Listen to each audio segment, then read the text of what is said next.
Your skills decline by as much as 85% if you get stressed and fatigued. For the first 5 years after I graduated, I felt sick going to work with anxiety. Confidence is found on the other side of your fear. All dentistry fails. Someone at some point will train a robot to be a dentist. Competent at difficult things will always be in fashion. Welcome to the Contact Point podcast. It's a pleasure to have you on. We have known each other for quite a few years now. I was trying to think back to where we first met, but probably online initially, and then quite a few times over the last few years. And we've had some very honest and lively conversations one-on-one, and really looking forward to having some of that candor and honesty on the pod today. So normally I would start by letting you introduce yourself, but I'm not going to do that. I'm going to start just with a visual picture I have in my own mind of you, and it's a picture of in my mind that I've obviously got probably from Facebook, but maybe Instagram from back in the day, where I would always see you sort of walking out, I believe, from your dental practice, couple of steps out, and then through some bushes and opening out onto this beautiful beach in your hometown on the east coast of Australia in Queensland, which I believe is called Bargara, something like that. Very good. Now, to me, that sounds like heaven. You had your own practice. It was right next to the beach. It was in your family, I believe, sort of the area where you were brought up. Lots of friends and family around. Kind of reminds me of the story of the Mexican fisherman and the American businessman, which we can maybe talk about later. But anyway, you were there. To all intents and purposes, you made it in what I would view to be a very heavenly scenario. And yet, last year, I believe, you picked it all up and moved a long way away to Boulder, Colorado. I'd love to start with your decision-making process around that, because that's obviously a huge decision. I'm sure not one that you took lightly. Let's hear what you've been up to. So quite confusingly, I moved to Louisville, Colorado, which is near Boulder. And the Okay. reason that's so confusing is because the only town of that name that people know in America is Louisville or Louisville, Kentucky. And so even on all of the maps, when you try and put your address in for official government things, it says Louisville, Kentucky, and then way, way, way down is Colorado. So what I've really done is I've moved from a town in Australia that Australians didn't know existed to one in America that Americans didn't know existed. So, right.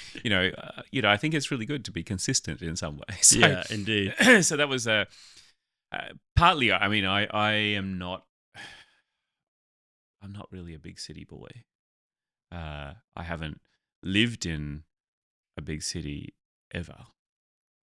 And so to some extent, when I was looking for somewhere to move to, I landed at the Denver airport and I was just driving out of it towards the mountains. And there's about 2 months between the end of winter and the start of summer in Colorado, where everything is super lush and green. Like, it is incredibly green. Now, it's a very dry state, but if you land there in May, it's very lush and green.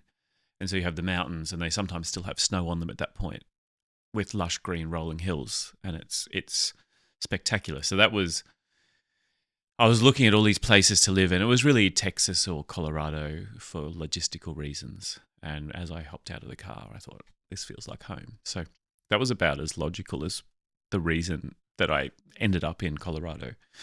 From a logistical point of view, the reason I'm there is because I still have a lot of operations in Australia, and I also a practice there still. And at 7 a.m. on the East Coast, it's 5 p.m. 5 p.m. in the East Coast, it's 7 a.m. in Australia. So the time zones are really difficult to work with. So you have to be far enough west to still talk to Australia, but you don't want to be on the West Coast, because most of the population in the United States lives on the East Coast. And so flights across America are tedious. They're, 6-7 hours to get across. So, from Boston, it's almost quicker to fly to London than it is to fly to Los Angeles. Yeah. So you don't want to be on the West Coast. I mean, from a capital point of view, America is a really interesting place to try and choose somewhere to live because it's so diverse. You can have Silicon Valley, where more capital gets deployed than the rest of the world combined. Or you can be like just in capital deployment areas. If you're in medical technology, then Boston, Harvard, MIT is the biggest AI medtech hub in the world. And then the Austin, Dallas, Houston triangle has also got massive capital deployment. So those three things soak up, 90% of the world's capital deployment. So you've got that, but then you've got things like, well, what do I like? Boston is like a European town almost that's rich, but it's cold and, it's expensive as anything. Then you have, you go straight down the coast, you're in Florida, which is palm trees and white sands. So it's actually quite a difficult place to work out where to live because you have this combination of economic factors, logistical factors, and then lifestyle factors. And, for all intents and purposes, Miami and Seattle might as well be in different countries. Like the culture is different, besides the fact they both speak English more or less. The culture is different. The tax rates are different. The politics are different. So that's actually a surprise. One of the things that's actually interesting is that when you live outside of America, you hear all of America's nonsense. I was trying to be polite on this, but all their bullshit, right? America broadcasts its bullshit outwards all of the time. So when you live in there, it's actually a lot quieter than it is outside. Right. So, and so you go there with more, I guess, preconceived ideas than probably any other country because it's just so dominant culturally. And then you get there and it's quite different. And so we often think of Americans as not knowing much about the rest of the world, and we, tease them for maybe being a bit ignorant sometimes. But actually, what I've learned is that the rest of the world is about the same about the United States. So yeah. So why did I move? I moved because I almost had to. I'd started Ripe Global. I started Ripe Global in 2020 with the quite funny saying of how hard can it be to raise capital and build this sort of cloud-based teaching platform. And I did that within 5 days of COVID locking things down. So it was a pretty rapid decision to pivot my entire very successful and profitable education company to cloud delivered. And so, you start doing it and you go, how hard can it be? And then it, like all these things, as you develop more skill and knowledge, it gets more and more difficult. So the process that led me to be here was, first of all, COVID came. So all of my hands-on courses were locked down. My clinic was locked down. Everything was locked down. So it was incredibly, I sat at home and felt sad for 5 or 6 days. And then I thought, okay, I've got no time to sit here and feel sad. So either I'm going to go big or go home. And I was already at home. So it was going big. And it is sometimes important to be naively optimistic. Like, if you actually knew how hard something would be, you would never do it. Mm-hmm. And so you actually, one of the worst things you can do as an entrepreneur is think too much about how hard it's going to be. Like, you just want to start, and then by the time you've discovered how hard it is, it's too late. You're in. So, yep. So we pivoted, and then we discovered that the whole Netflix online thing just wasn't going to work. It was that the barriers to entry are too low, and our biggest problem was that we had sold out a year ahead with hands-on courses, and we couldn't actually deliver them because the lockdown just kept going on and on and on and on and on. I don't know if you remember early days of COVID, we thought it would be like swine flu or something like that, where it would be over and, everyone would say it's the end of the world, and then 2 weeks later we're back to normal. So we had we just didn't really have any sense of how long it would go on. And so then when you start going, 6 months, wow, like how much longer? And so there was this day where a few of us came together and said, if we could never fly again, how would we teach a technical procedure? So that was really the basis of everything that the company does now. If you could never fly again, how do you teach a technical procedure? It's very easy to teach knowledge on the internet.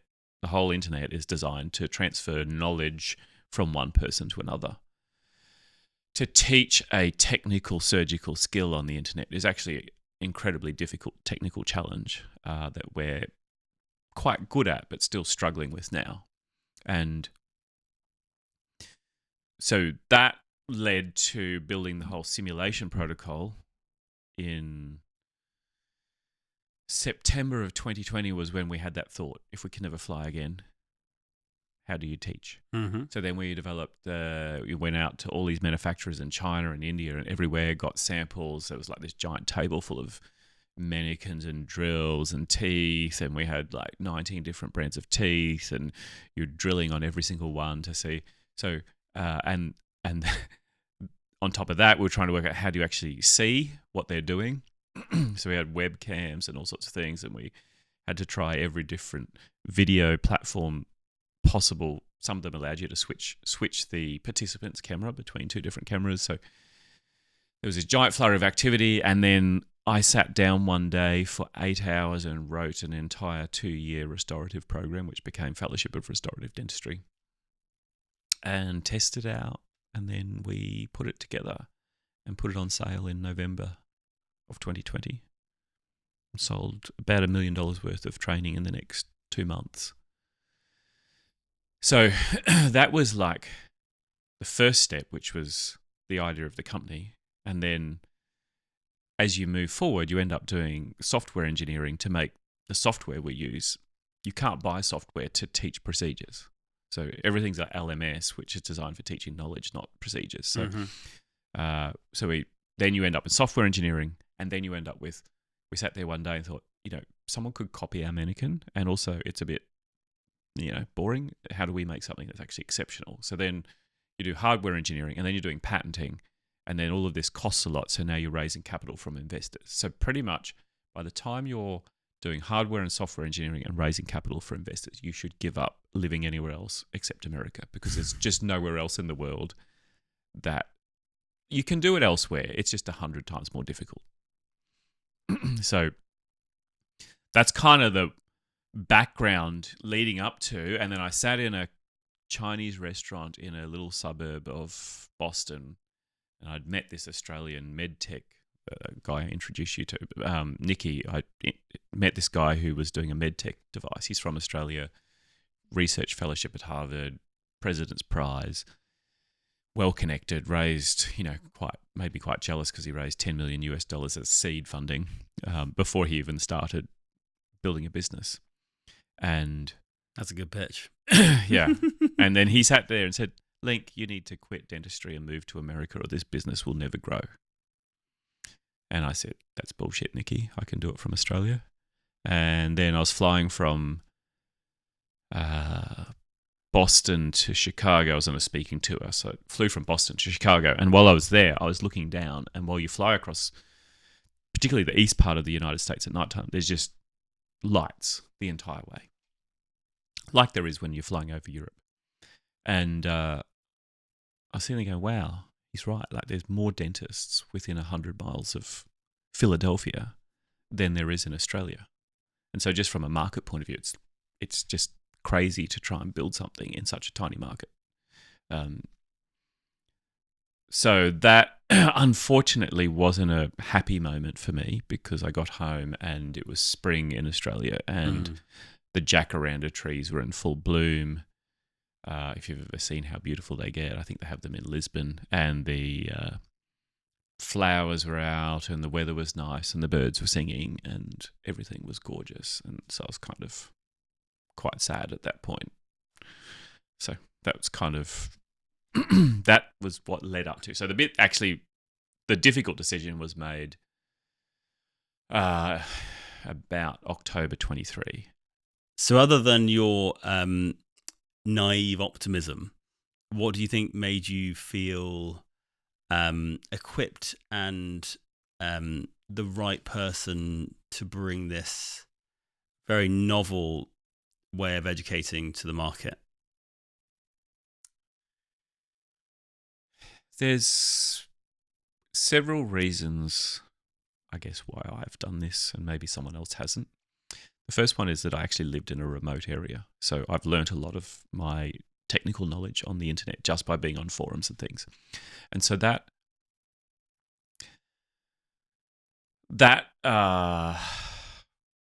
just general understanding of how much internet-based education can help someone, I think, is more relevant when you've lived somewhere remote versus if you lived in, say, New York or London or somewhere where education is so readily available, even Brisbane.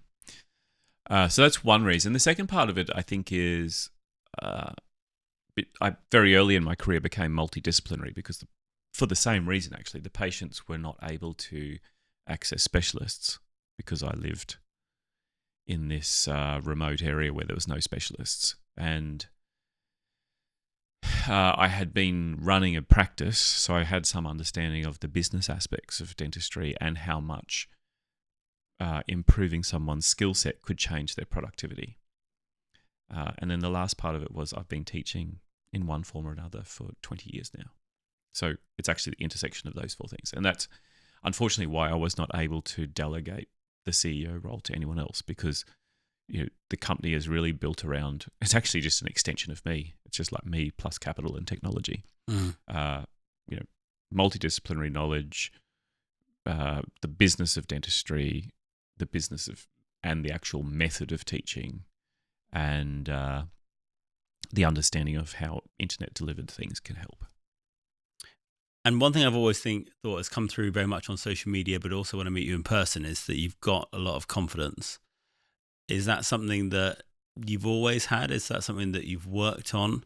I've seen you speaking about it in terms of communication styles with patients, but I'm always interested to know where, for those that aren't confident straight out the box, whether it's going to be a learned skill or you feel it maybe it's slightly more innate. So I wasn't confident out of the box. So it's a learned skill. Well, it's actually a learned thing, but confidence and courage are two very different things. You can lack confidence and be courageous. And if you're courageous, you'll eventually become confident. If you're not courageous, it can be difficult to develop confidence. And of course, some people are born excessively confident, which can be helpful or dangerous depending on what they're doing. But, as a child growing up, I was extremely self-conscious. I wasn't that good at public speaking. I didn't really fit in much. So, there's no part of me that was naturally just the person you see now. I did probably have enough driving insecurity. So a lot of time, ambition and insecurity are the same thing. So people who are super ambitious often are trying to cover some perceived weakness or sadness from their childhood. So, yeah, almost always in my experience. Yeah, in fact, interestingly, one of my investors, one of my most recent investors said, "Lincoln, why do you do this?" And I said, "Well, I want to help people grow their careers." And he said, "But why do you really want it?" And I said, "Well, investors have entrusted me with huge amounts of their money, and I feel like this weight of responsibility to try and do something with it." He says, "Lincoln," he says, "why do you really do it?" He says, "I'll tell you why." He says, "My father was an asshole." and he said, "My father was an asshole, and I needed to prove that fucker right." So you have to beep that out in America because they don't swear there. But so anyway, and so I said to him, "Well, in my case, like in my early part of my life, my parents spent most of their time telling me either that I was lazy, or in my father's case, my father has probably some combination of autism plus or minus ADHD, but undiagnosed because they didn't go in for diagnosis back then because that was for weak people. So, um, so, so he's never really expressed affection towards me in my entire life. So it's probably some combination of that. Plus, I was brought up in a relatively screwy religion too. So, the combination of all those, and part of my religious upbringing was I was used to feeling different. Like I just felt different my entire life, and I got actually used to the fact that, one of the good things that religions can do with you is make you feel really righteous. Like you're better than everyone else. Everyone else is going to hell, but not you, because you're righteous. And so there are some useful aspects to that, because when you're in that period of where you believe in something and everyone else says it's wrong, it can help you keep going, which is great as long as you're right. Like if you're wrong, that's a disaster, because you can be tenaciously wrong, and unfortunately only time tells the difference sometimes. Indeed. Yeah. And so did you feel you didn't fit in with that religion at the time? No, I was religious, so I didn't fit in with like society, everyone else. So I just felt different. I was used to being a different person. Right. Okay. Fine. So yeah, but I always, when I teach, and you've heard me say this, but you probably don't remember because it was only one part of an entire day of me talking. Confidence is found on the other side of your fear. So confidence is not the lack of fear. I feel afraid quite frequently, but confidence is that you're afraid and you do it anyway. Well, sorry, courage is that you're afraid and you do it anyway. And if you do something you're afraid of enough times, you develop confidence. Because let's say implants, okay? Like the first time you pull out an implant drill, it's scary as hell. It's like a giant drill, like you're used to using a burr that's 2 millimeters long. You get a 27 millimeter long drill on the end of your handpiece. It feels like it could be 2 yards. It will definitely go through someone's nerve or artery for sure immediately. And so that's scary. But the confidence doesn't come until you've done. And I survey a lot of audiences, go, how many implants until you feel confident? And they mostly say, like 150. So confidence is, you're just scared, you do it.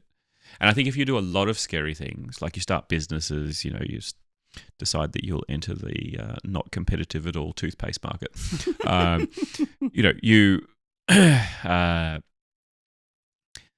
You do it and you're scared, and then maybe you've also started a practice and you've learned surgery and you've done public speaking. And so all of these things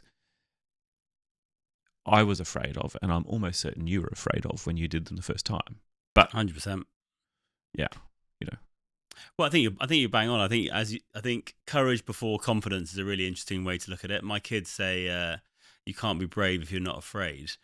I think it's from the Octonauts, and it's become a bit of a family motto.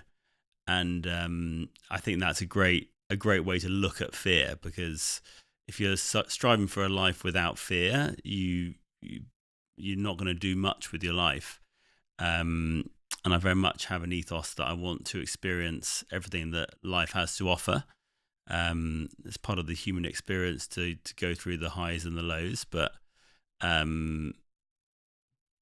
doesn't always feel that good when you're in those low positions. But it's an inevitable part of growth. And I think especially for those that want to be leaders in their practice, in the industry, in whatever realm they're looking at, being a leader basically is just dealing with problems and fires and scary stuff all the time.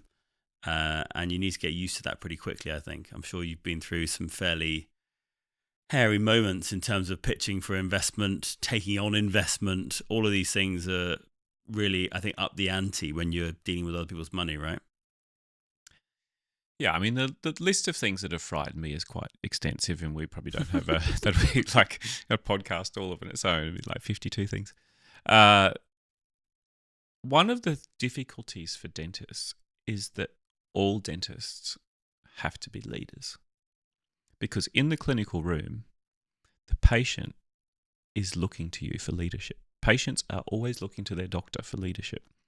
And so all of the things that we use as leadership skills, owning a business or managing people or something, are the same ones that make a dentist effective at communication with a patient.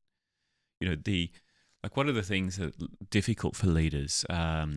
Weight of responsibility for other people. This is a huge weight as a leader. And so when you make a decision, it doesn't just affect you, it affects other people. And so when you are planning treatment, it's the same. And so one of the things that dentists struggle with is they struggle with making a decision on behalf of the patient because they don't want the burden of responsibility. But if you don't, as a dentist, act decisive in front of the patient's anxiety level goes up massively. So when there's a group of people and there's no leader, it's very anxiety inducing. And if the person who they expect to be the leader is not leading, then their anxiety goes up. And so in effect, what happens is, particularly early in our career where we don't want to be leaders, the dentists try and delegate the decision making to the patient. Partly because we get taught to do that by people at dental school who are not skilled at consultations or who haven't actually done private practice to any significant extent. So or actually, to be fair, it's because at dental school they're teaching you like the cutting of onions stage of being a chef. Okay, so at dental school you don't want to, like, with being a chef, you don't want to train someone to be philosophically expressive like a Michelin star chef would be. Yeah. You've got to start like you cut the onions and everyone's crying and, and then one day you get to make someone else's recipe. And then eventually you get to make your own recipe. And then at, level max as a chef is you get to express a philosophy because the technical skill is so dialed in, you don't need to think about that anymore. So now it's like, I like to express my mother's cooking in a modern invention using only things that are within 100 yards of the practice, of the restaurant. Yeah. Some nonsense like this. And you have to have a story. Yeah.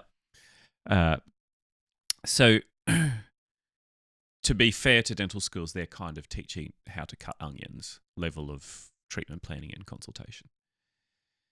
So, yeah, when you're working with a patient, they're looking to you for leadership. And if you don't give it, the patient loses trust, their anxiety goes up, and often the dentist is getting rid of the responsibility to make themselves feel better, but in the process, they make the patient feel worse. As a modern cosmetic dentist, I'm always looking for tools, techniques, and technologies that I can bring into my practice to have a meaningful impact on my patients' oral health. One area that I've found frustrating to deal with up until now is early carious lesions. We've always had to monitor them, and inevitably in many patients, it ends up with them needing a filling, and we've really not had a great tool to deal with this. That is until now. What we've recently implemented is Curodont Repair from Vivardis. It's a biomimetic peptide technology that can actually arrest or even reverse early areas of decay, meaning that patients don't need to have that filling that they really don't want. It's incredibly easy to apply and it's suitable for all age groups. So if you'd like to look at Vivardis as an option for minimally invasive care in your clinic, then go to www.professional.vivardis.com/contact point. That's professional.vivardis.com/contact point for 10% off your first case. You mentioned dental school there. Obviously, how many countries does RIPE teach in now? 35. 35. So I imagine you see, probably more than anyone in the world, a real broad understanding of what level of training dentists coming out of different dental schools from around the world. Can you give us a bit of an insight into that? I mean, obviously, I'm very aware of concerns dentists have in the UK with how much clinical experience they're getting in at an undergraduate level. Is that the same worldwide? I mean, are they certainly I hear things like at Penn University, everyone's got their own personal scanner and all these sorts of things. But I don't know how much of it's true. So I'd love to hear a bit about what's the state of dental school education worldwide.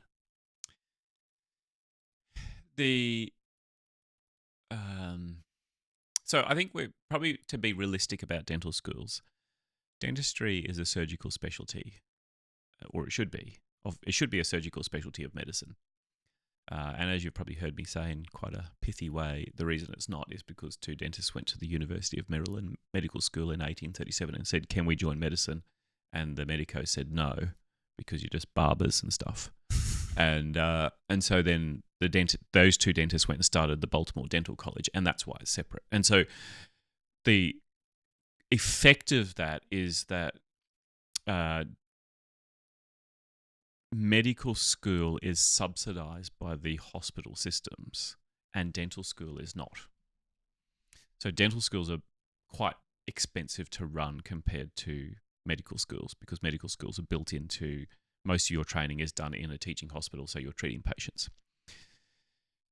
And secondly, every other type of surgical specialist is trained for 10 to 12 years, and dentists are trained for 4 to 5. So this means that you are about 6 to 8 years short of training when you graduate before you, in any other surgical specialty, would be allowed to be in private practice without supervision. So I'm just putting that in context because we like to beat on dental schools, but actually without making dental degrees like $2 million, it's a little bit difficult to get them to the point in a traditional dental school setting where dentists are actually very competent. I've never quite understood, though, why surely there should be a line a mile long outside every dental school for free dental care. I know it's done by students, and maybe that puts some potential patients off. But I would have thought, especially in the UK, where access to the NHS is such a hot topic, and people are taking matters into their own hands and doing DIY dentistry and all this sort of stuff. Surely, is someone keeping that hopper intentionally tight? I've never quite understood why patients can't get in there. Yeah, so I don't think it's a lack of possibility. I think it's that the vast majority of dental schools haven't really changed their ways for about 200 years, or since they were invented. Like London Dental College was like 1861, I think, something like that. Good knowledge. However, so I can tell you about what I think are the best dental schools that I see. In general, the more prestigious a dental school is, the less clinical training you will get when you graduate. Okay, because I don't know for sure why. I think it has something to do with they're very traditional in the way they approach it. So they do train the same way they did 200 years ago. But because the knowledge side of dentistry has exploded. So I think about dental school, 1840s. They had 3 procedures. Extraction, killing the patient was probably the second one by mistake, and then with chloroform or something, and then maybe gold, and spring-loaded dentures like Abraham Lincoln had. So there wasn't a lot to learn, and it was still a 3-year degree, and now it's like a 4 or 5 year degree, and now you've got 3D printing, laser soft tissue surgery, soft tissue grafting, basically plastic surgery of your face. So, as well as neuroscience, neuroanatomy, the Krebs cycle. The Krebs cycle is a big one. I use that all the time. Every single day I sit there as a patient comes in, "Doctor, can I do Zoom whitening because they lost all their teeth?" And I go, "You need a Krebs cycle. That's what you need. I'm feeling a bit Krebby today." So the best dental school that I personally have experienced is not that prestigious because it's very new. It's High Point. So Rick Workman School of Dentistry at High Point University. Where's that? It's in North Carolina. It's like 3 years old. So Rick Workman was the founder of Heartland, the biggest DSO in the world. So, they do $4.5 billion in revenue. So it's good size dental practice. Yeah.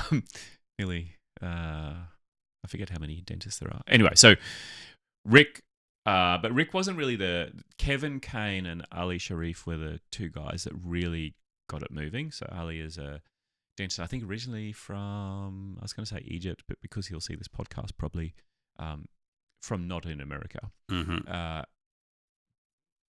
Did a Bachelor of Dental Science like probably you and I did, then went to America and did a doctorate of something, I think in oral cancer surgery or pathology or something. Kevin Kane's a business dude. So they really built the idea. And their idea is that they teach competence very early. So within about 3 months of starting dental school, they have dental students doing a quadrant of restorative in under 2 hours. Wow. So they just, instead of spending the entire first 2 or 3 years heavily theoretical with minimal repetitions, with a focus on perfectionism, their focus is very early on, let's get people into high repetitions, realistic scenarios, and just build skills. And the other thing that's really cool about that group is that they actually, instead of having an internal clinic in the dental school, which are incredibly expensive to run, they actually have a group of practices attached to the dental school, basically a DSO attached to the dental school. Yeah. And so when you get to that point, they have principal dentists in each one of the practices, but the dental students actually go out and work on. So they work in a very lifelike environment, basically. Yeah. And have they set up that university as a methodology for creating good dentists to go into Heartland? Is Rick still involved with Heartland, or is he? No, so Rick, people give Rick, Rick paid the naming rights. Right. Okay, so I think online I looked it up, it was like $29 million to have his name stuck on the building. Okay. The legacy. And just the so you legacy know, piece. Simon, when I build a dental school, if you pay me $29 million, I will call it the naming Simon to Chard School of Dentistry. Plus inflation, because it's probably a year or two away. So, but the whole concept and so on, it is an incredible school. I'll give you an example. They have a consultation simulation room. So there's rooms where you go in and you do a consultation with a patient. There's 9 cameras watching you, and then they can watch the whole thing back, and you get scored. So for instance, if the dental students in first year, mind you, stand up while they talk to the patient, they get dinged points. They have to sit down and talk and have proper consultation. So I think it's more Ali and Kevin and what's his name, Jeffries. They're the real brains behind it. It's an incredible, if you ever get a chance to visit, it's incredible because not only is it generating what I think are exceptional dentists, dentists who are actually competent when they graduate, who've done hundreds of repetitions, but also, and the DSO attached is not Heartland. It's just a group of practices that the dental school has bought so that you can go and work out in a community dental practice. Right. That's a private practice rather than in a dental school, which is completely artificial. Yeah. It's partly done because it allows them to generate high case volumes at massively lower cost, or actually to make a profit. So the patients are paying for treatment, are they? Well, they're generally on insurance and stuff. So right, okay, yeah. Or they're paying a discounted fee. But yeah, the clinics run profitably. Okay, interesting. So that's, and then on top of everything else, the actual dental school looks like a hotel. It's it looks 5-star. Yeah, it's incredible. So this is all private, I assume. It's private. It's a private not-for-profit. Right. But it's High Point University is a private university. USC is a private university. Yeah. So in America, it's stuff like this you don't think about when you come from other places. Yeah. So that's, I would say, of the dental schools I've actually been, they generate the most competent dental students of probably any that I've been to. In the United States, a lot of the Midwest and Southern dental schools generate higher competent students because they're actually less fancy and they just do massively more repetitions. I think maybe just because it's, if you're in the middle of New York City, it's probably pretty expensive to run a dental school. The costs are quite high. So do you, from what I'm hearing you saying, you're very much in the camp that dentistry is as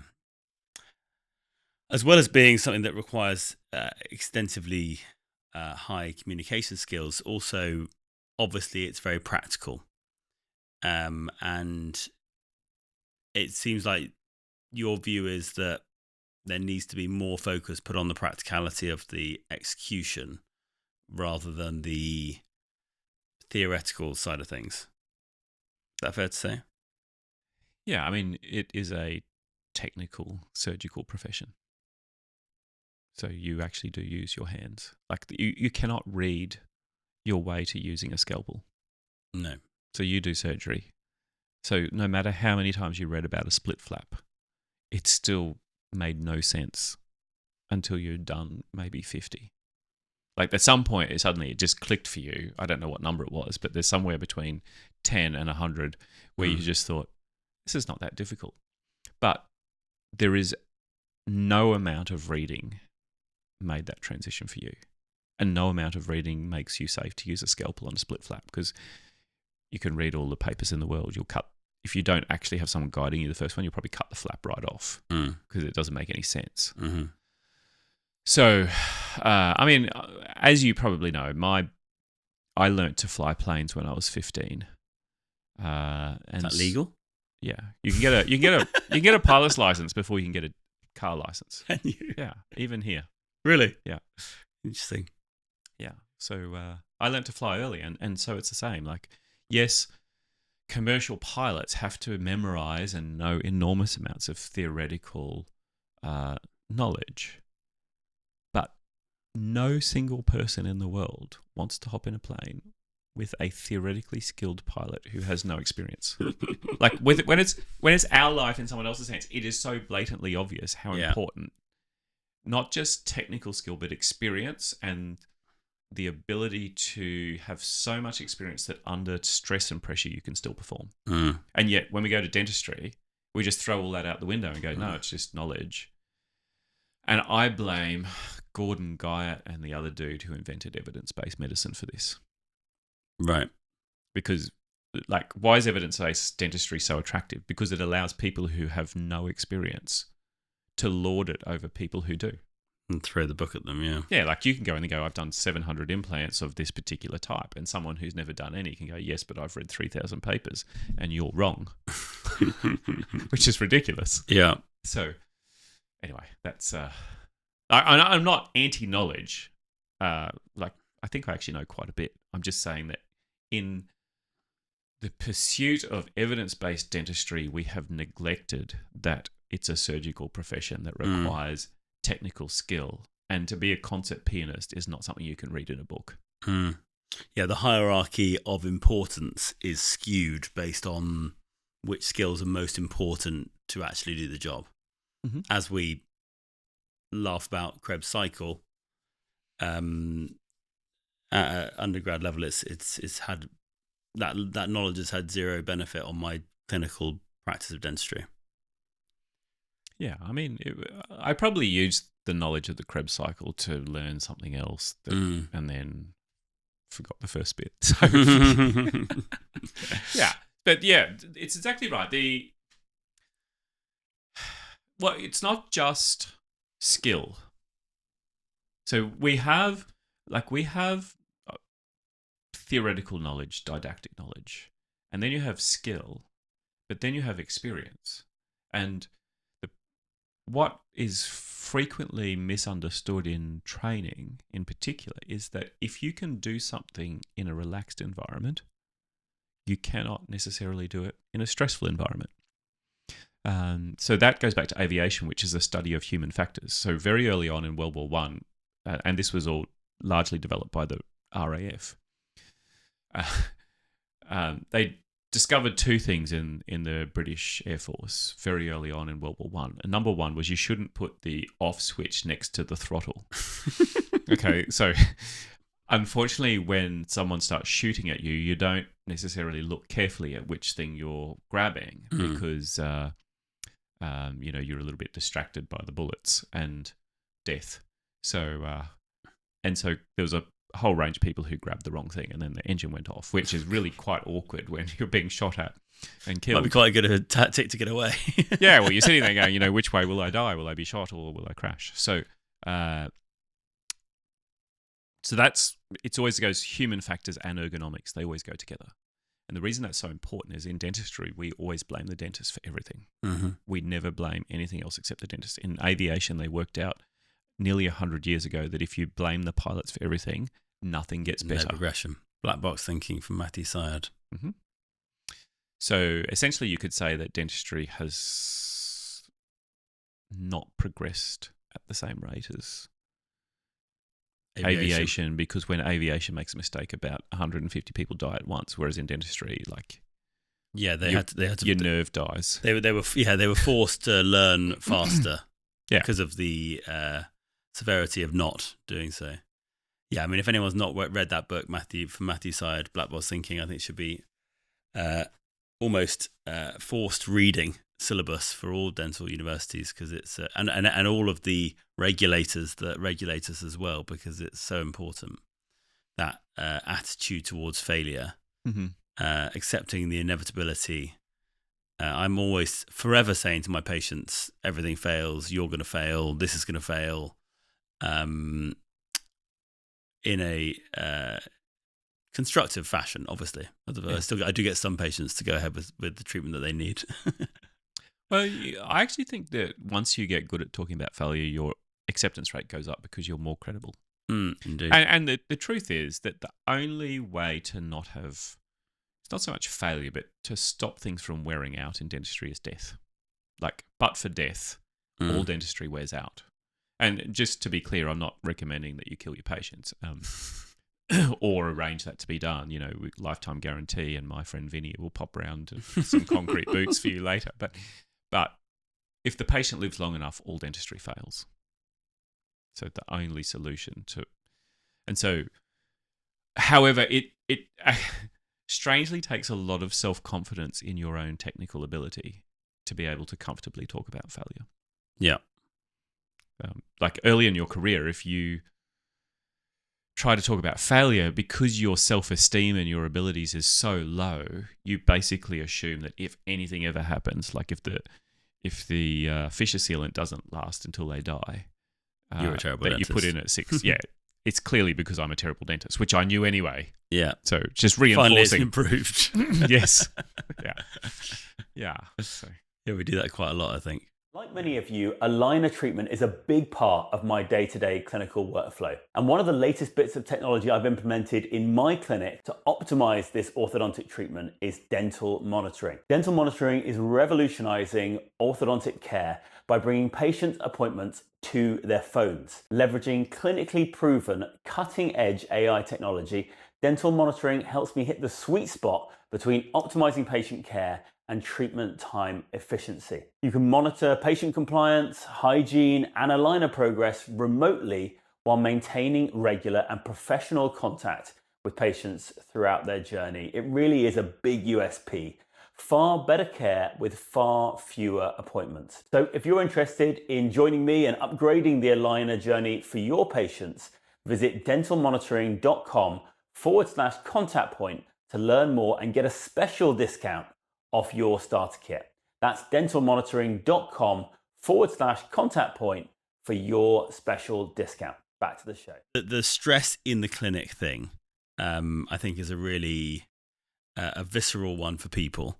And there's a few things I want to ask your opinion on there. One of which is, do you have any tips or tricks to improve your emotional stability and resilience in those clinically stressful scenarios, other than just do more reps and be better? Because obviously with time you get more into a flow state and less into a stress state. So that's the first question, and then we can go on from there, but answer that one for now. So stress in the clinic, I think the part of it is that because people don't talk about their stress levels much to other people, you tend to be sitting there going, I feel my stress, but you don't look stressed, because we always compare how we feel with how someone else looks. And obviously how you look and how you feel are very different. So we have this dissonance between how everyone's feeling. Now, there is a term for this. there's a term, I forget it, I'll look it up on Wikipedia later, but there's a term for where everyone feels or knows something, but they don't think everyone else thinks the same. So they don't say anything about how they're actually feeling because they think everyone thinks differently to them. So not cognitive dissonance? No, there's an actual technical word for this. Like the emperor has no clothes is the perfect metaphor. Yeah. Okay. Everyone says he's in the nude, but everyone thinks everyone else can see the clothes, and it's only them that sees him in the nude, so no one says anything about the fact that he's in the nude. And then you got some dumb kid who doesn't realize that everyone else can't see that he's nude and just says he's in the nude. And once one person says it, then everyone says it. So in pluralistic ignorance, no, not that one. It's very similar to pluralistic ignorance. But Right. Anyway, so I think the first thing is realistic baseline on how long it takes to get good at dentistry. So I tell people this, but my personal experience is that for the first 5 years after I graduated, I felt sick going to work with anxiety. And I would look at the appointment book to see what was coming tomorrow, either to see whether A, all the patients had stopped loving me and had abandoned me and I was going to go bankrupt, or B, there was a scary procedure like a crown prep and I had to psych myself up for it. So it took 5 years before I stopped feeling like anxiety sickness going to work. It took 10 years before I stopped looking at the appointment book tomorrow to see what was coming, just knowing that whatever was there, I could turn up. It took 15 years for me, with quite a lot of striving, to go, I'm quite good at this. So that's, I think, a realistic time frame. Yeah, lines up. I'm at 14 years qualified now, so maybe I'm just about getting half decent. Yeah, one of these days you'll admit to yourself that you're not bad. Yeah, exactly. Highest level of achievement in the British Empire. So that's not because there's anything wrong with you or me or anyone else. It's actually because dentistry is really difficult. So it's not until you're actually really good at dentistry and you go, holy cow, it is actually just really, really hard. Like, I'm good at this now. I can cope with anything. And like the amount of traps and minefields I'm anticipating and avoiding. Like if I was a young dentist, I'd just be like, dentistry is like a minefield. When you're experienced, you say, there's a mine, I'm going to avoid that. And there's a mine, I'm going to avoid that. And when you're a new grad, you're just like walking straight through it. And it's like, oh, that was horrendous. Yeah, I mean, the best example is, like when you're young, you don't clear the contacts with your preps, and then you can't get your matrix bands in. Yeah. You got like 19 Palodent matrices all crumpled up. Okay? It's a crumpled... It's a great example, yeah. Crumpled pile of matrix misery. Matrix graveyard.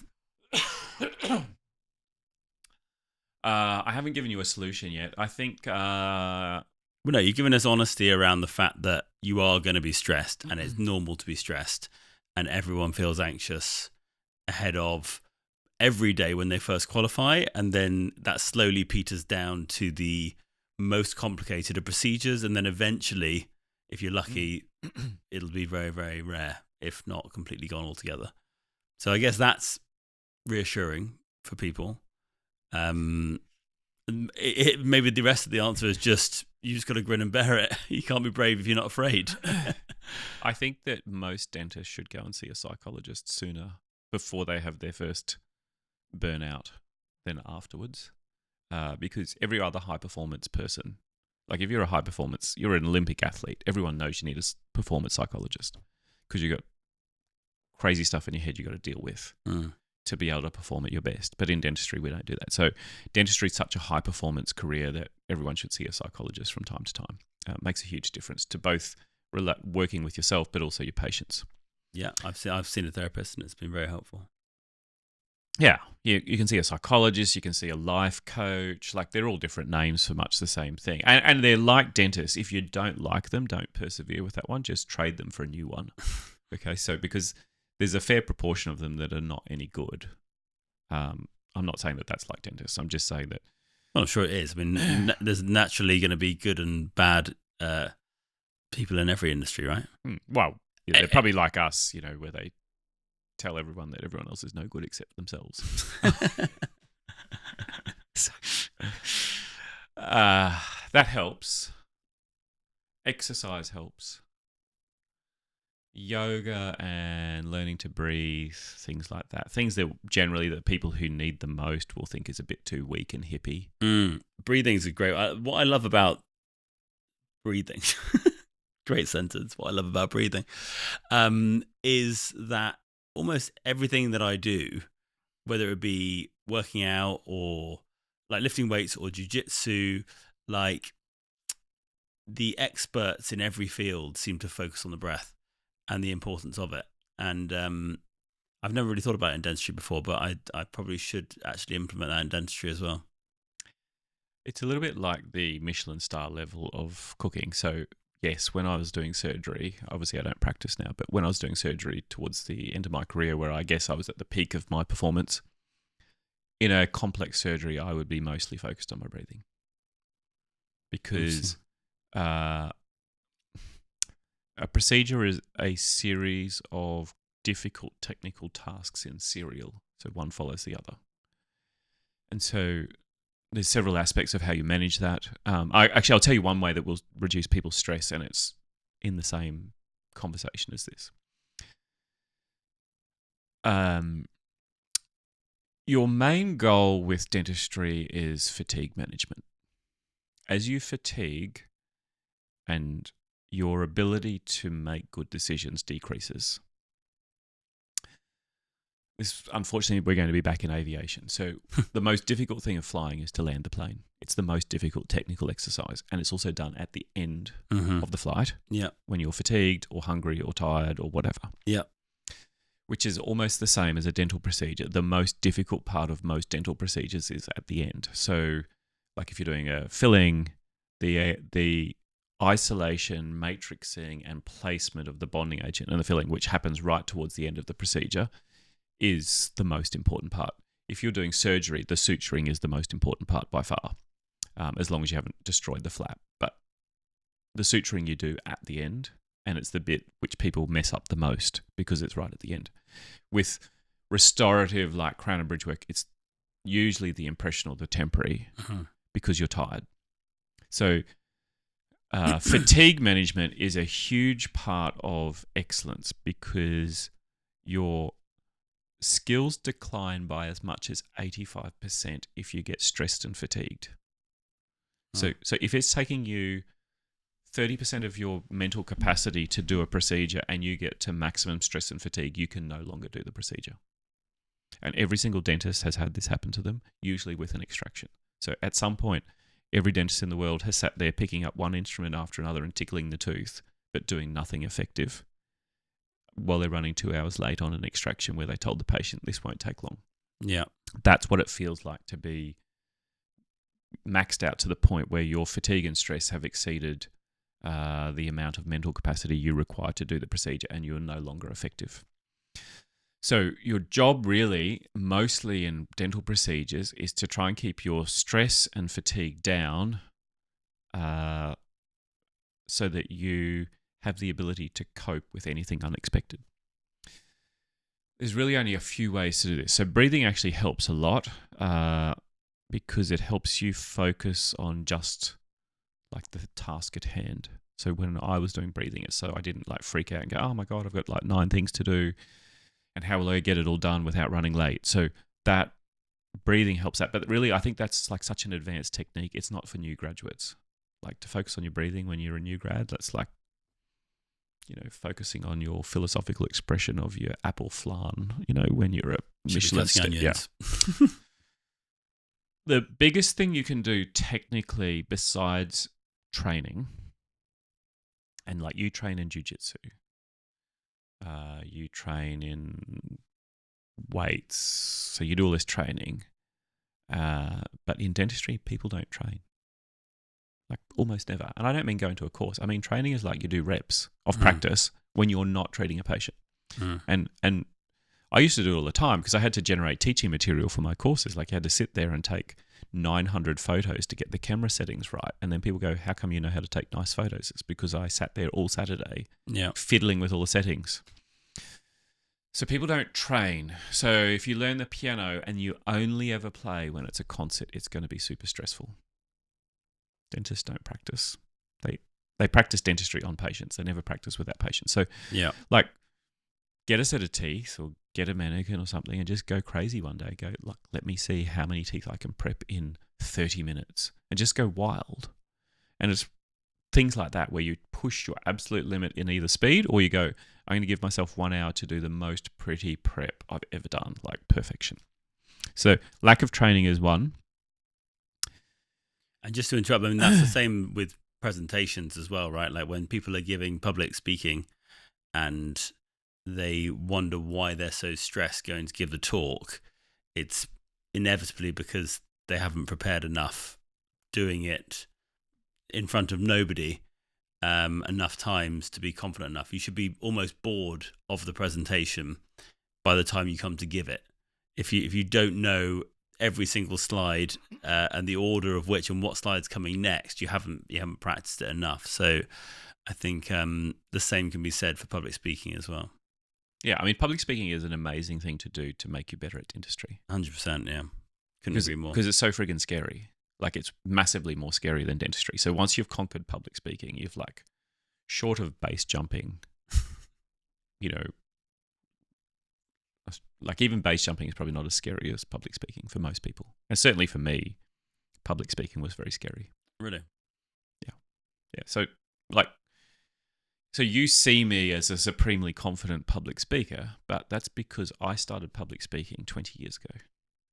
So I ran a conference at Whistler it was called Aesthetics in the Alpine. So 20 years ago, I ran a conference with the best implant and cosmetic dentistry speakers in America speaking. Like, I was naively optimistic. I called Jeff Morley, the founder of the American Academy of Cosmetic Dentistry. And I said, Jeff, can you come and... I heard you last year at this conference. You were really good. Can you come and speak at Whistler for me? Yeah. I can't pay you. And he wanted to ski, obviously, so he came up. I did exactly the same thing with Tiff Qureshi. And messaged him on dentaltown.com and asked him to come and give a talk. He came down to King's, and that was actually how I got involved with the BACD in the first place and set up the whole rest of my career. So be naively optimistic about the people that you reach out to, because you never know if they're going to say yes, I guess is the moral of the story there. Yeah, so that helps. But with procedures, the thing that lowers stress the most is to only do one part of the procedure at a time. So a procedure is actually a series of steps. And the reason why we stress out so much is that we think about the entire thing the whole time. So when you're inexperienced, you tend to be going, okay, I've got to do injection, but what if it bleeds? Well, bleeding's like 5 steps down the track, so who cares? But people will be sitting there, what if it bleeds? What if I run late? What if the next patient comes in and I'm not finished? You know, or if it's like a full arch prep, they'll be going, what if I can't finish? You know, one prep takes me 2 hours, so therefore 14 preps takes 28 hours. Like every dentist in the world has done this math the first time. And so they're sitting there going, what if I run late? What if it bleeds? What if the temporaries break? What if the impression is no good and I have to take it 3 times? But they're thinking all of this as they're doing the injection. Mm. So they're getting the fatigue of every step of the procedure all of the time. So when you do this, it fatigues you about, 5 or 6 times faster. So what I teach is that when you are doing the injection, that's all you think about. Forget about the rest. Like, you'll worry about it. It's like a box. You open the box. You take out the injection stuff. You do the injection. And you do it so well. You have to do it as if you're never allowed to open this box again. So you don't, cheap out on the anesthetic. Like, when we're younger and we most need the help, we cheap out on the anesthetic and the sedation the most. And then later on, when we're really experienced and don't need the help, we sedate everyone. It's like, you're here for a checkup. Here, have some drugs. We don't want to talk to you. And so, our patient management is better because the patients are all half asleep. So, more drugs is the answer. Actually, that is true. Sedate more people. That will make you more relaxed. Yeah, sedate the patient, not yourself. Well, you'll become more relaxed if the patient is more relaxed. I think it's probably quite a good rule. Yeah. And they will be the most relaxed when they're sedated. Yeah, or at least give. I don't know what the rules are here, so look them up and do your own research. GDC, blah blah blah. Okay, but the more people you give anxiolytics to, the happier you are as a dentist. So I think in my office, we got up to like nearly 50% of the patients were taking anxiolytics for procedures. Really? Yeah. Wow. It was great. Like they're all just lying in their chair, having a sleep. They've had diazepam or lorazepam or triazolam or something. Yeah, great. Oh, funny. I mean, how do you feel? How long has it been now since you've not been a dentist? Well, I am still a dentist, but I haven't Practicing. practiced since was the start of last year. Start of Because 25. I can't practice in America because I'm not registered. So start of 25 was the last time you practiced. Mm-hmm. And so what's that now? We're 14 months or so, 15 months. How does it feel? Well, I haven't noticed so much because I'm quite busy. But leading up to that, I was almost a full-time CEO and a full-time dentist.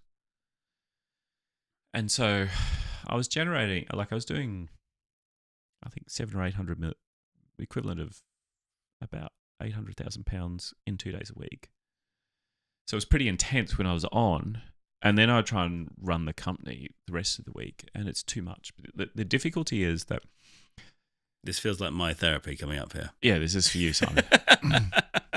So there's two issues. Issue one is that dentistry is more intense than executive life on a per hour basis.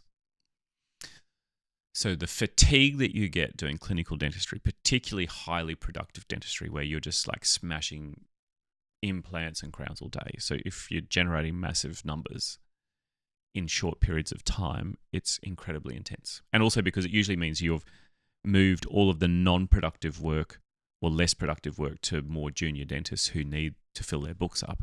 And so then subsequently, you never get a rest. Like you're not doing a chill out filling ever. You're just sitting there doing all on 4 and then sinus lift and then 14 preps. So that's one problem. The second problem is when you're an executive, you use the complete opposite mindset to being a dentist. So a dentist should have almost like tunnel vision when they're doing a procedure. And they should, like for me, when I'm doing surgery, it's like I'm in a Zen-like state. It's like meditation. I just flow state, yeah, same for me. Put myself into slow breathing, focus on the smooth breathing in and out. And, Do you hum for your patients as well? Or? I do throat singing, Mongolian throat singing. I don't actually. This is a lie. So for me, when I'm doing surgery, like it's like my whole world starts to close down to this little tunnel, and everything else in the world is gone. I've almost turned my emotions off. That is not the way to approach managing people. So to manage people, you need to have your emotions on. You need to be looking at the big picture, and you don't fatigue as quickly, but the hours are very much longer. Well, it's all the time, isn't it? Yeah, longer. It's every hour. When you run your own business, there's no turning off. Well, it's bad enough when you run your own business, but when you run a business with shareholders, then it's even worse because you have other people's business to manage. So, yeah.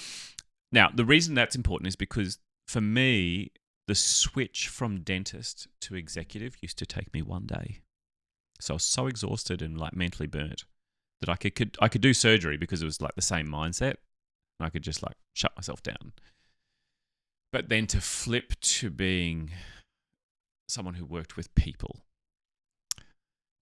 used to take me 1 day a week. So if I worked 2 days a week, then I had like 1 day to change. So that's 3 days a week.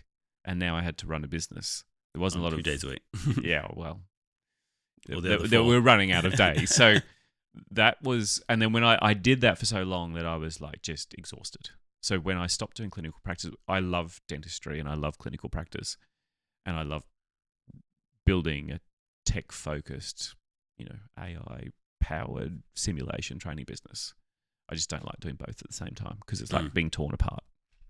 So you're much happier now that you just do one? Yeah. That's good.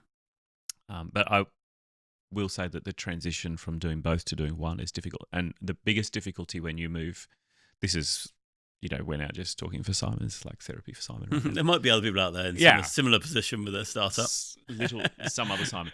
But the hardest part when you move out of clinical practice is dentists forget how highly paid they are because they hang around with other dentists. And there's always some dentist who earns more than you. So you feel like a bit poor because you've only got one Porsche and they've got 2 or 3 or something. And so,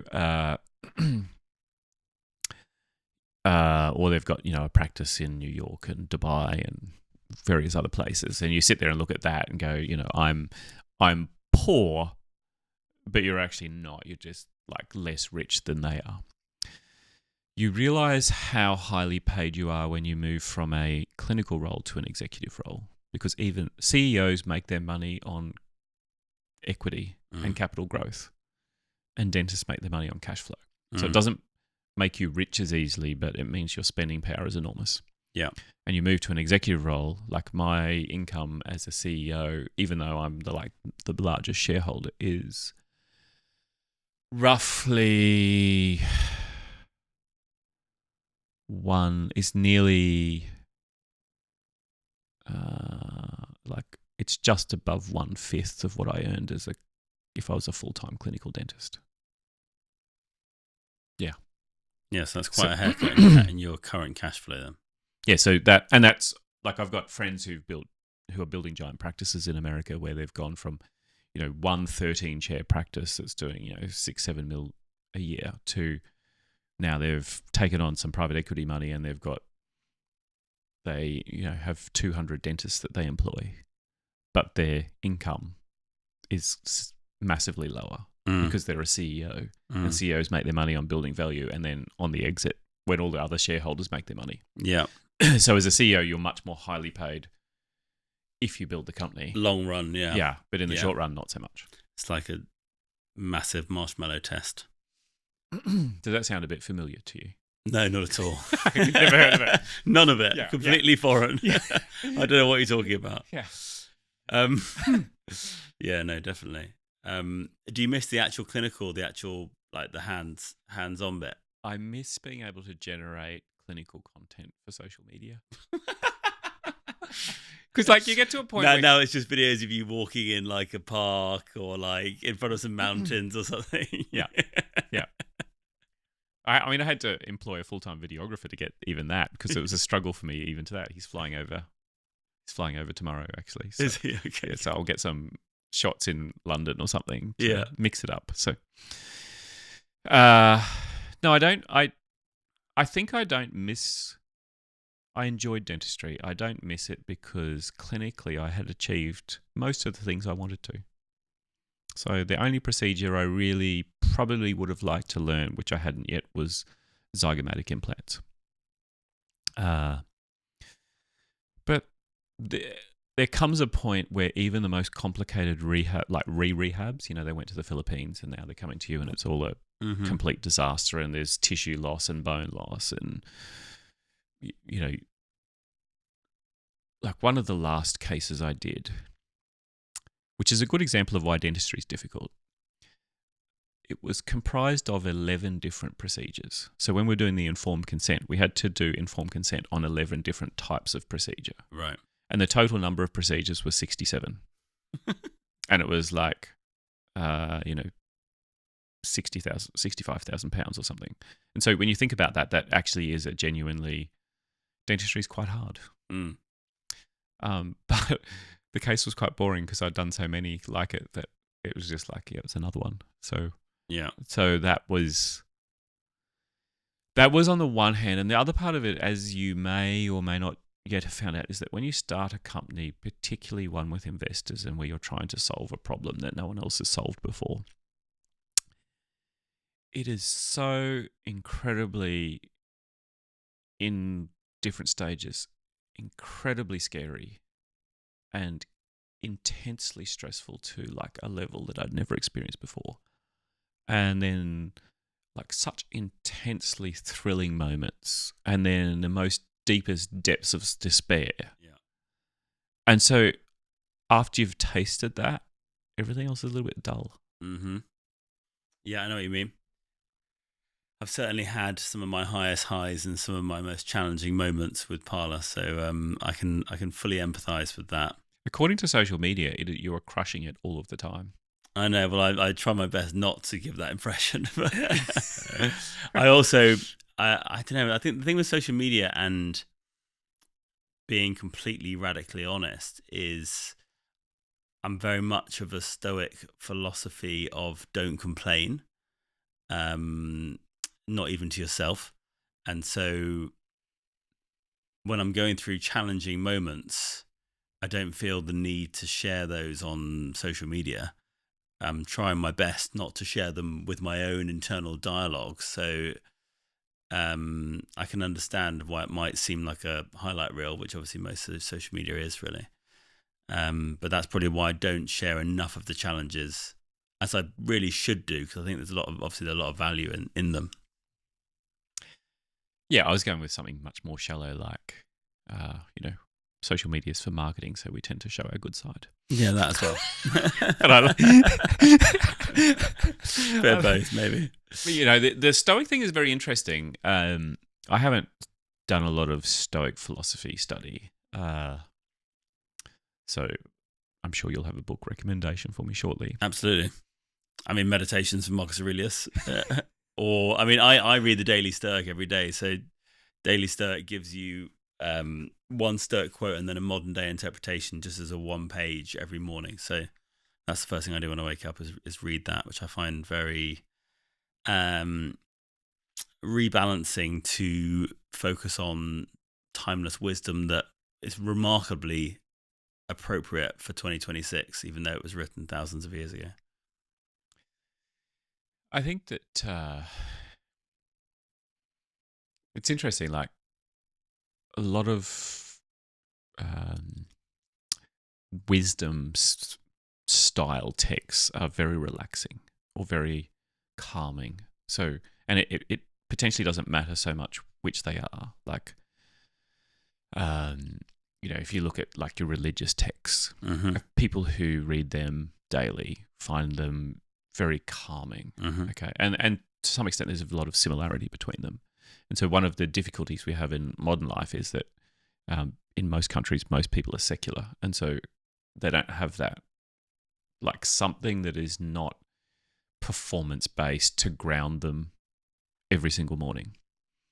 So like a Stoic quote is not a performance based thing. It's not like go out and crush it today, yeehaw. In an American accent with big it's not white productivity based. Right. Yeah, it's like this is an internal thing that has nothing to do with the world around you. And so all of them are focused on the fact that you can only control what's inside you, not what's around you. And unless you're Karen from the HOA, that's the Housing Owners Association. It's like a whole thing in America because in America, like here, you probably have a private house, which is, you pay rates to the council or something. But in America, they have these whole areas where there is like a private council for this entire area, and the citizens all elect. Like you have like actual council, and then they have like the homeowners association. It has all these bylaws, like you can't have a fence that's the wrong color, right? Because it will upset the aesthetic of your suburb. Anyway, it's a whole thing. Like if you cut down the tree in the front yard without permission, you could get fined by the Karen. Yeah, Karen. Apologies to Karen. One thing that you may find interesting, though, is that when you're dealing with extreme stress, ignoring it defies all cognitive behavioral psychology. As in, it's not possible. No, it's just not a good idea. Oh, it's not a good idea, right? Yeah. Not that you need to share it with everyone. But, our amygdala is very touchy because all of the people in the entire world who didn't have a sensitive amygdala are now dead because they, like, whilst our ancestors were all jittery and jumpy and ran away at the first rustle in the bushes, the people with sort of tardy amygdalas got eaten. Hence our negativity bias. Yeah. So we have like incredibly sensitive fear reception. Yeah. And so one of the troubles with ignoring it is that if you feel anxious, scared, nervous, whatever, like if you've been triggered, which is going to really trigger, fright, flight, or freeze. That's pretty much your three. And they don't really have sensation, but, as soon as you trigger that, you also set off your emotions, because those two parts of the brain are right next to each other. And then the cognitive bit, which we think runs us, is like way, it's like, 5 centimeters away, and the blood flow gets shut off to that part immediately. So you can't think logically when you're triggered. And so when you're incredibly stressed, you're nearly always in a triggered state. And the difficulty is if you suppress or ignore your amygdala when it's saying, hey, there's something scary, dangerous, or nervous, its only job is to keep you alive. It can't tell whether the thing is actually dangerous. It just goes, I perceive that as a danger that could kill you. You need to pay attention. And if you ignore it, it gets louder. So that's why people who continually suppress their feelings, and I don't mean that they have to be dramatic people. It's just that if you continue to ignore how you're feeling, eventually it explodes somehow. That's definitely not me. As my wife will tell you, I'm a very openly emotional person in an interpersonal, real life relationship.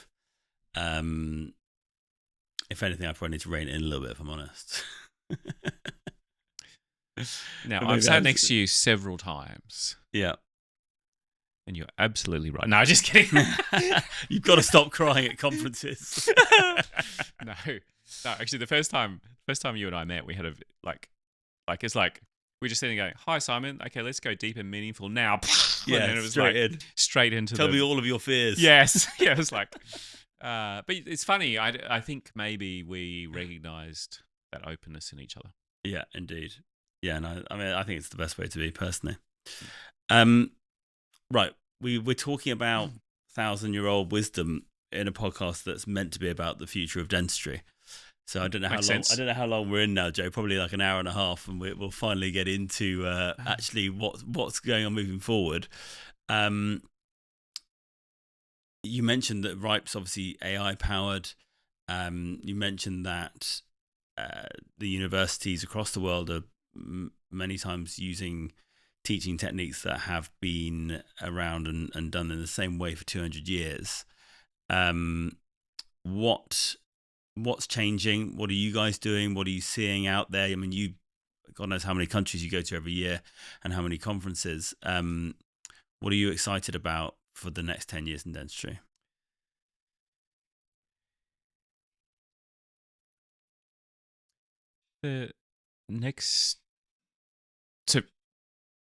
Obviously the demand for dentistry is almost unlimited except for money. So like people the world over want more dentistry than can be provided because dentistry is such an enhancement to your lifestyle. You look better, you enjoy socializing, food, all the stuff that you enjoy. I think the thing that will be super exciting over the next 10 years will be the advent of robotic labor in dentistry. So it'll probably start with dental assistants first and then moving into other areas. I don't think it will be specialized robots. Like, there's a bunch of specialized procedure robots, like the one that they're training to do an implant, one that's training, I'm not going to say names, obviously, because if I dunk on them afterwards, I don't want the, but an implant placing robot. Implant placing robot. There's a veneer robot. There's a crown prep robot that's, I think, ran out of funding recently. Oh, really? So these are all what you would call procedure-specific robots. I don't think that they will be the big wave. I think the big wave is that all over the world right now, there's incredible language models getting trained. There's vision AI, so that AI can see. And obviously robotics have been tremendous for a long time. So, Boston Dynamics has been able to make robots dance forever. But the problem is the dancing is pre-programmed. It's not just spontaneously thought or asked. So if you look at the convergence of those three things, general purpose robots will be coming into dentistry for sure in the next 10 years. So, and, there'll be a slow transition where they're helping with sterilizing and then dental assisting and then the front office is almost robotic anyway because everyone's got AI-powered phone systems now. And, at some point, every time you answer the phone, you're training the AI to answer the phone instead of you doing it. So at some point, the phone will just get answered. So now what will that mean? it will most likely mean, at least for the foreseeable future, that dentists' incomes go up dramatically because one dentist will be able to perform tremendously more dentistry, and the demand is there. So if we can get the costs of dentistry down a bit because we now actually have, Jeff the robot is actually sitting there with the implant drill in his hand, and his memory contains 10 million implants. You will end up being much more the orchestrator or the conductor of the orchestra rather than playing the violin. So I think that bit's exciting. For us, we're very excited because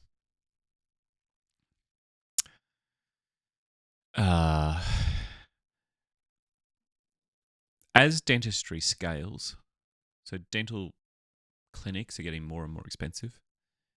So less and less dentists can afford to buy them, and they're competing with private equity who can pay a lot more because their cost of capital is lower. So a private equity firm might be paying, they might have the ability to borrow £400 million, and you've got the ability as a new graduate to borrow £100,000. So you just can't compete in the purchasing. So more and more dentists will be employees. More and more practices will be part of large groups, DSOs, corporate dentistry. Corporate dentistry was always once just the large, cheap insurance businesses, but they're now differentiating a lot. So, just as you've got chains of restaurants in the world where every single restaurant is like a boutique, specialized, well-designed, stylized restaurant, and they own 50 of them, and every single one's different. You'll have groups like that in dentistry. You'll also have groups that are the equivalent of, McDonald's or cheaper. So that is good or bad depending on whether you're entrepreneurial or whether you just like being an employee. But I mean, in accounting, most people work in big firms. Law, they work in big firms. So I think this is just the way it's going. So from our point of view, that's terrific because we have a completely scalable training model and no one else does. So like in the United States, we are just picking up one large group after another to get training because we can do a pilot study of 20 dentists and then expand to 100 and then to 300. And so for us, that's exciting. The data and the video data that we've collected over the last 6 years, turning that into automated feedback so that you can practice a procedure and you just get feedback on your procedure straight away is exciting. And it lowers costs. So at the moment, for those that don't know, you've got a person giving that feedback live. Yeah. So when we do a class, and we probably will still have for a long time, but the class, it would allow it to be massively more efficient because 85-90% of the problems that dentists have when they're doing a new procedure are all the same. Yeah. So they think that they've got unique problems, but then they listen to the next 20 dentists in a row, get feedback, and they're exactly the same things. You have undercuts, your margins are not the same size, and you've dinged the tooth next door. Okay, so, and you've done not enough reduction. So, so we're very excited about moving into training models with all of the data we have. And it's exciting because when I first looked at the cost of this, it was going to be like $3 million a year. And now it's massively less than that. It's like, I think about a tenth of the cost now. So now it's, do you have the data or not? Not, can you afford to train a model? Yeah. And if you don't have unique data, then your model's not worth much. The mannequins, I'm excited about. Right now we've got mannequins in production. The ones that come out soon, we'll be able to, like if you're in another country to me and you're doing a training exercise, I'll be able to see which tooth you're on, how your hand efficiency metrics are working, and then a whole range of other things over time. What's hand efficiency metrics? The simplest one is what percentage of the time do you spend actually doing the procedure as versus not doing the procedure. Okay. So if you're doing a crown prep, what percentage of the time is the burr on the tooth? And what's the correct percentage that Well, it should should be 100%. 100%. Like ideally, you never stop drilling the tooth until you finish the prep. Right. But if you're a new grad, you probably spend 90% of the time looking at the tooth. Right. Okay. And doing nothing. Interesting. So, like, time on tooth is a direct relationship to how efficient you are. Because people think fast is terrible, but that's not necessarily true. Like, you can be fast at a procedure and really good if you don't waste any time. And you know exactly what you're going to do, so you don't have to do anything more than once. Those two things together are pretty exciting for us, because the moment we get that dialed in, which will be later this year, the number of other educators and dental schools and manufacturers who want to use that platform is enormous. In dentistry, nothing gets done without training. You don't use an AI product. You don't use a new material. You don't use a bonding agent. You don't use an implant. You don't use a new piece of equipment without training. So training sits at the heart of everything in dentistry. And so we're quite excited about, as our software and hardware and AI all come together into a cohesive thing that we can license to others, it'll end up embedded in everything. That's the plan, is it, to almost white label the format to companies and that sort of thing? Yeah. I mean, even let's say you decided to be, really heavy in the teaching, and then one day you say, I'm sick of flying, but I've got a bunch of people in Egypt that want to do a course with me. You'd license my tech. And playing devil's advocate, the human-to-human connection that we experience at live in-person conferences, the inappropriate, immediate, deep and meaningful conversation that we had as soon as we met over a dinner table. It was completely appropriate. Obviously wouldn't have happened if we were being separated by screens. But you and I met at the British Academy of Cosmetic Dentistry. That you don't go there to learn things. You go there to learn what you want to learn. Like, realistically, how much, like when you're at a conference like that, it doesn't really change your life technically. Well, it depends on how much you learn online, I guess. Certainly, when I first went to the BACD, it really opened my eyes to what was possible. But yes, I agree in terms of actually implementation of technique. I'd agree. You will rarely learn that at a conference. So BACD is for inspiration and connection. That's actually the purpose of the conference. Yeah. So to be inspired and to connect with people who are also inspired. And we actually do that too. So we, I am not ideologically pure. I will do whatever it takes to get the job done. So one thing we learned is that you can't teach a procedure if someone can't sell it. So if a dentist can't communicate and treatment plan and deliver the treatment plan to a patient in a way where they will actually do the treatment, they actually can't learn the procedure. Because to learn a procedure, you have to do repetitions. So if you've gone and done a course on implants and then you can't get any patients to agree to do any, you will not develop implant skills. So we have found that we can't teach people to treatment plan and communicate online as yet. Oh, really? So, why am I in London? Because I'm running Rapid Efficient Treatment Planning, which is a in-person event that I developed 11 years ago as real-world treatment planning. So it's treatment planning, but it's treatment planning with communication and role-playing and body language all built in. And then we talk a lot about psychology of why dentists struggle. We haven't found a way to teach that online because you have to do role-playing, and role-playing is very difficult to do. So we do that in person, but it's not a technical skill-based thing, so it doesn't cost a lot, and it's easy. You can do large numbers of people, and that has it's made a huge difference to our company, because now the people we can build their confidence, we can build their self-esteem, we can help remove all of their dentists are full of psychological barriers. So you can help remove all of that, and then we can put them online and deliver the mannequins and do online training. And the online training has an implementation rate 4 times higher than in person. So those people that do the online training with the mannequins will be 4 times more likely to do the procedure. Do the procedure. Yeah. So it's Because they're getting the reps in. getting the reps in, and they're in the environment that they will actually practice the procedure. So it's a simulation. Yeah. Interesting. Yeah. Very interesting.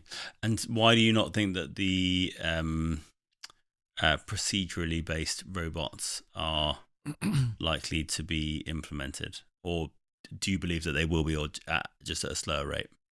I just think that the rate that AI and robotics is improving at, that by the time they get those developed, you'll just get like a Tesla bot or a Uni bot.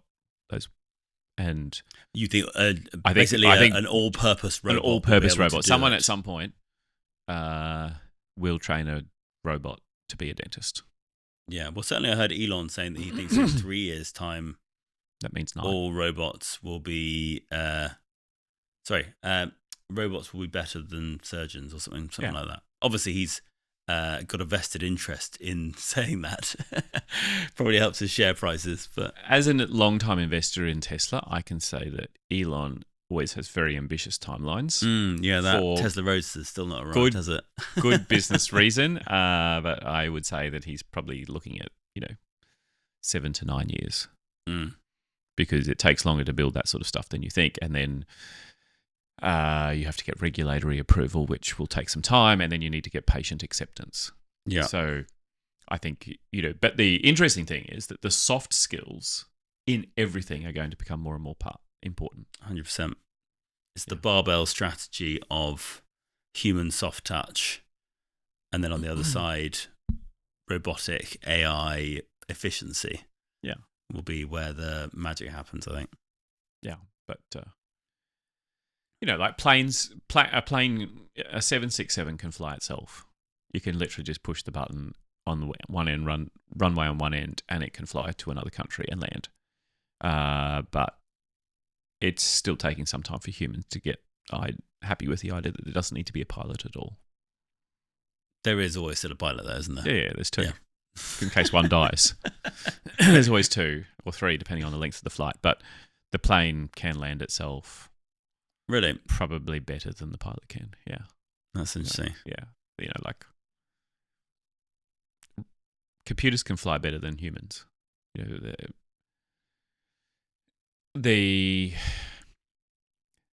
Back in the 60s and 70s when they had the Saturn V rockets going to the moon, which had like computers that were hand woven by ladies with bits of wire and magnets.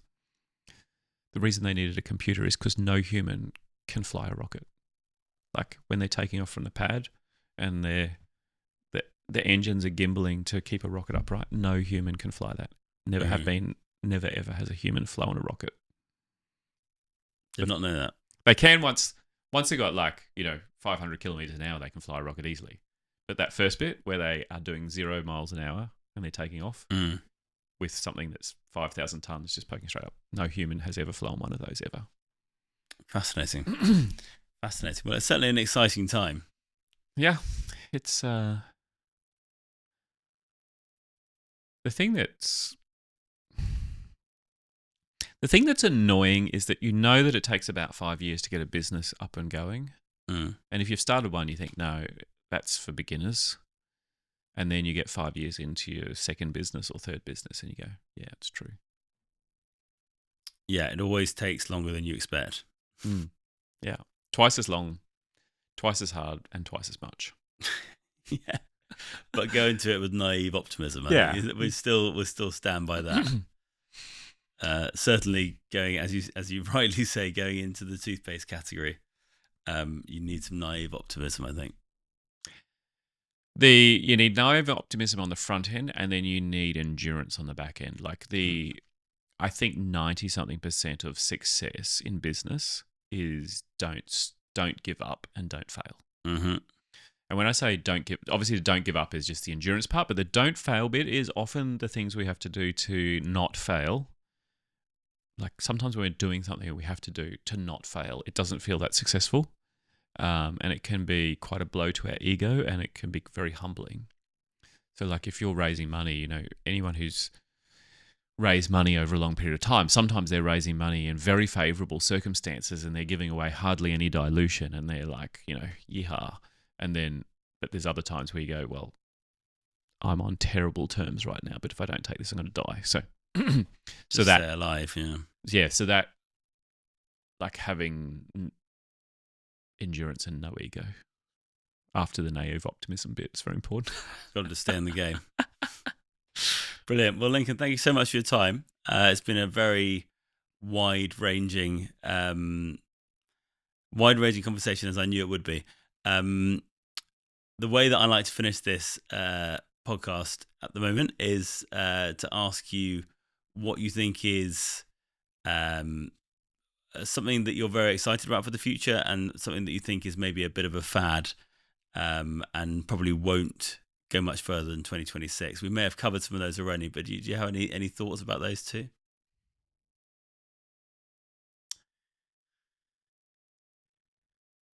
Competence will always be in fashion. So being competent at difficult things will always be in fashion. And I'm excited for the future because it's going to be scary because things will change very rapidly, but like the amount of things that we'll be able to get done with such small effort will just grow exponentially. So that's exciting. I'm excited personally to get to the point where I'm not in like the fear and trembling stage of business and actually like have got past the 5-year bit. So that's, for me, just seeing things grow is exciting. The fad, I think matcha. Matcha's a fad. Right. Not a matcha fad. You know when you look back at whatever things you were eating and drinking in the 90s that you thought were incredibly fashionable, and showed that you're a man of culture. And now I was like 10, but yeah. So I'll give an example. There was this period where everything was made of Turkish bread. Everything was made of Turkish bread. No, yeah, except Turkish bread. No, like instead of having a regular hamburger bun, it was like a Turkish bread thing. Like, and there was a period where everything was Turkish bread. Like, what even is Turkish bread? Is it it's like a flatbread type thing? Yeah, a chewy flatbread that's not appropriate for hamburgers or sandwiches. Right. Okay. So, and I look back and I go, we thought we were so sophisticated, and I don't even know why we did it. They didn't even taste good. Right. So if you're choking something down right now because it's trendy, you will feel like a fool in the future. So just eat things that taste nice. Right. Okay. There's a bombshell. Solid message to finish on. Brilliant. Well, thanks for your time, Lincoln. And look forward to catching up again soon. Where can people find you if they want to hear more about you, about Ripe, about RATP, everything else? RATP, they can go to ripeglobal.com. They can go to Ripe Global on Instagram, Dr. Lincoln Harris on Instagram, or Dr. Lincoln Harris or Ripe Global on LinkedIn. I don't think we have a big TikTok following, which actually, there's a goal for me. I need to get my TikTok now, especially now that it's owned by the Americans. So. Is it? I didn't realize. I think so. Yeah, I think Larry Ellison bought it, so it's no longer, because the government basically said you sell it to someone or we're going to shut it down. So interesting. Beautiful. Thanks, Lincoln. No worries. Thank you. So thanks for making it all the way to the end, guys. I hope this episode really gave you a lot of value. If you did enjoy it, then please do share it with your colleagues and hit the subscribe button and like below to help us get bigger guests, bigger value, and really help build this community.